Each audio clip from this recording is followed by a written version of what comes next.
pastor and the first lady. You know what?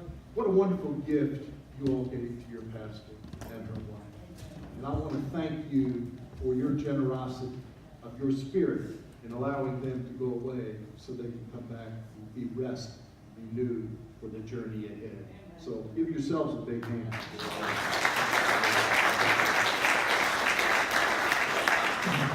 And I also got to say, and I know Leah will probably say this too, but thank you for all you did in her absence.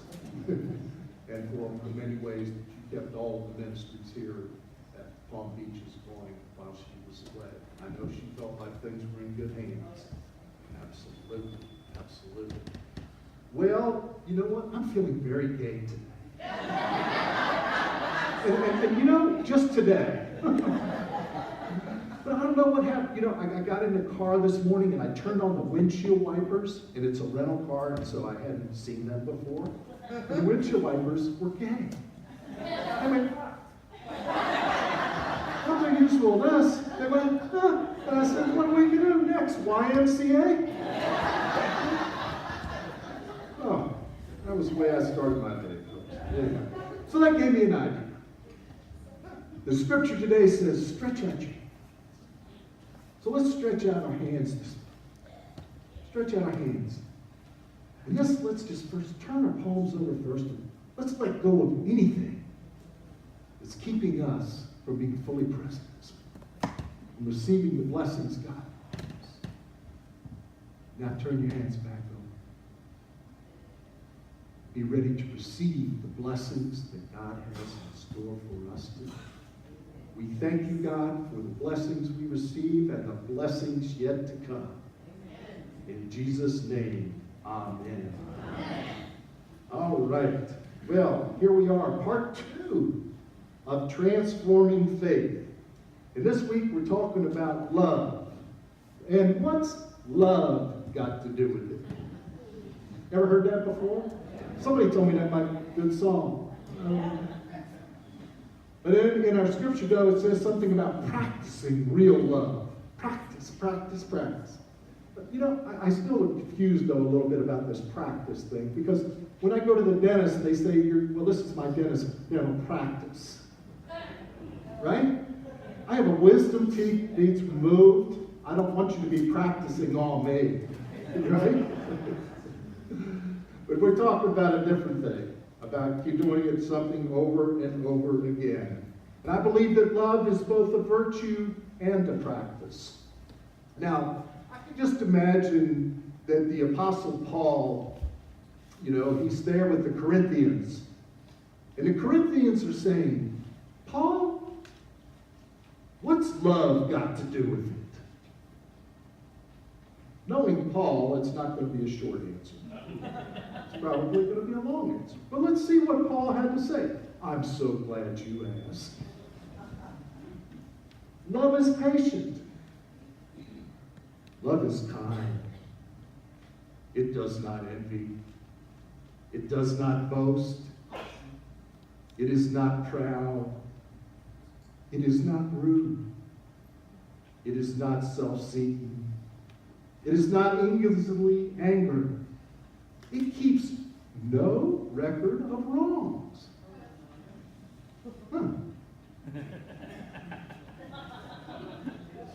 Love does not delight in evil, but rejoices with the truth. It always protects, always trusts, always hopes, and always perseveres. If we ask Paul, what's love got to do with it, what do you think he would say? In one word. Everything. Good answer. Very good. Good job. So, I want to share with you this morning. Is my mic a little time? You good? Okay. Share with you an MCC love story. Like every love story, it has a little bit of drama. Not that we would know anything about that. And a happy ending. MCC, the denomination, is coming up on its 50th anniversary. Believe that, 50 years. I know most of you weren't even born then, but that's all right. It's a long way back. The 50th anniversary of MCC. My God, how far have we come in 50 years? You know, our founder back in 1968, Reverend Elder Troy Perry, he was someone who was born to preach. You know, from the time he was a little kid, they had him out preaching. And listen to this. When the other kids in the neighborhood were playing games, hide and seek, and things like that, he was practicing being a pastor. Oh, yeah, he'll tell you that. And it was to one time, he would like to practice doing funerals. So one time a bug died, he tells this story, and so they took and he found it in the garage, and so he put it in a matchbox and had all the kids come over, and he did a funeral for the bug. Would you say that that's someone who was born to preach? Yes. Yeah, that didn't cross my mind back then. You know, so here's this person that spent his whole life dedicated to the gospel, dedicated to loving God, gave his all. He was Pentecostal. You know what that means, right? Yeah, they say amen a lot. Yeah. So he was Pentecostal, and he was married, and he had kids, and he had this vibrant ministry. He had to put his whole life into it. He gave it his all. And then one day, people in his church said, "You can't be here anymore." They threw him out of his church. He lost his wife and his kids. It's like he had lost everything that was valuable to him, isn't it? And he was so torn up by all of this that he attempted to end his own life.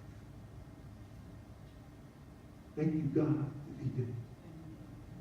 I don't know about you, but many of us are here today because of it.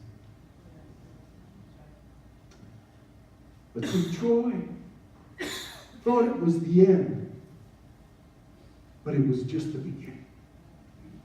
How many times in our lives do we think it's at the end of something and it's really just a new beginning?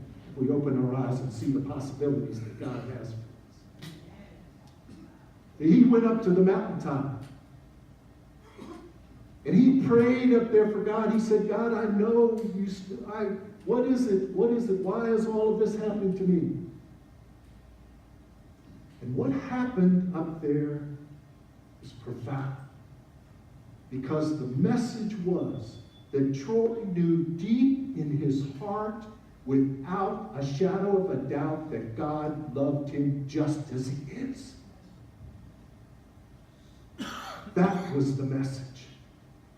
And Troy could have never gone and done what he did if he didn't know that without a shadow of a doubt deep within his heart. He went up there and then he was able to be what? Bold and free before God. He was able then to reach out and receive all of the things God had for him. He was able to shut down that debilitating self-criticism, even when there's something to it. Yeah. But practicing real love starts with loving ourselves. It starts with listening to that voice of God that says, "You are my beloved. You are my beloved child.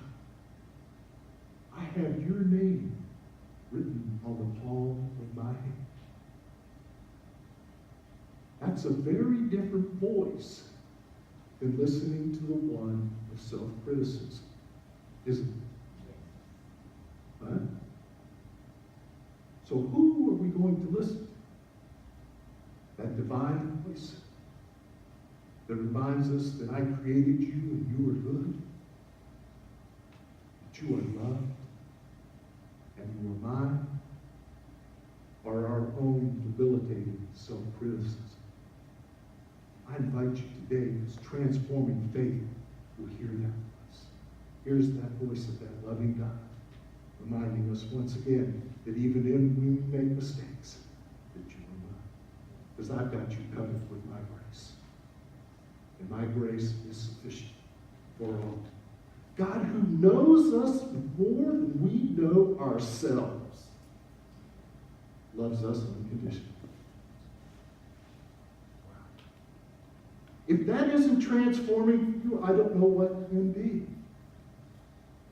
Because to me, it's out of that transformation, out of knowing that love, that we are then also called to practice love in our work. But the other part of the reality with this is, Troy, you, me, none of us can be bold and free before God without forgiveness. Again, we have to be able to forgive ourselves. God has forgiven us. Let it go. Then stretch out your hand. Be bold and free and receive the blessings that God has for you. See, transforming faith loves and understands the value and importance of forgiveness. And I saw something the other day about, how we hold on to that anger and that resentment about other people. And it says it's a poison, but it doesn't poison the other person. It poisons the person holding on to it. Right? And it's also important for us to remember that as we receive God's grace, that others are also recipients of God's grace. Huh? And Dolores Berry, the late Dolores Berry, she had a way of putting things. It was just amazing. She says, it's funny, we Christians, we're funny about grace. She says, we love grace and we want it for ourselves, but when God gives it to somebody else, we go, what? Right? But God's grace is for everyone. Now, we've been talking a lot about love, self-love, loving God.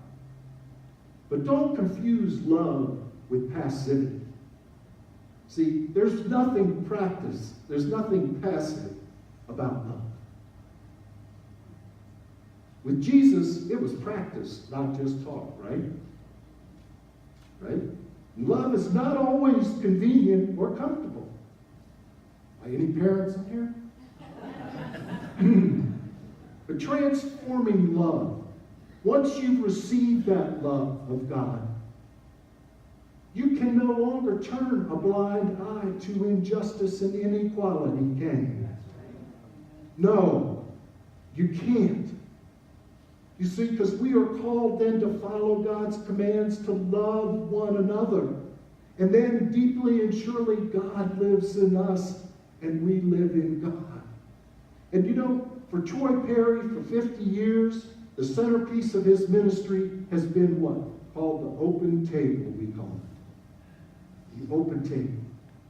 Means you need not be a member of this church nor any other church to participate in this, for these are the gifts of God for. But the open table is way more than communion for us, isn't it? It's about our values. It's about who has God called us to be and God has called us to serve. And I believe all around the world right now, God is calling MCC to build a bigger table. And let me say this. When you're building a bigger table, it's not about the size, it's about the heart. Yeah?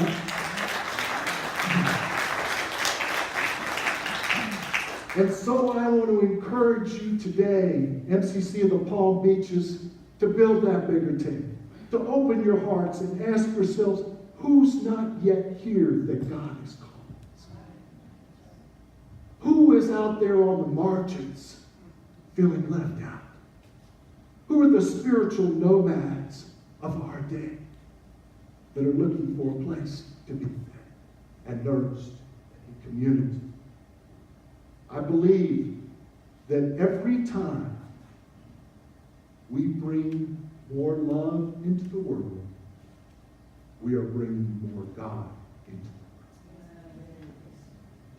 world. 1 John, God is love.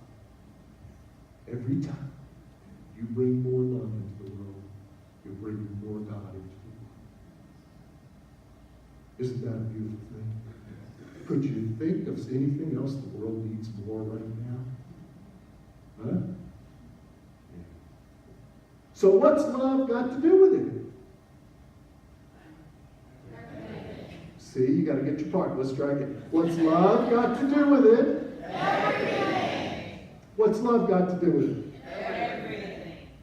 Preaching to the choir now. Oh, okay. I'm gonna get out of here when I can. So we're gonna not just talk about love. Practice, practice, practice. Amen.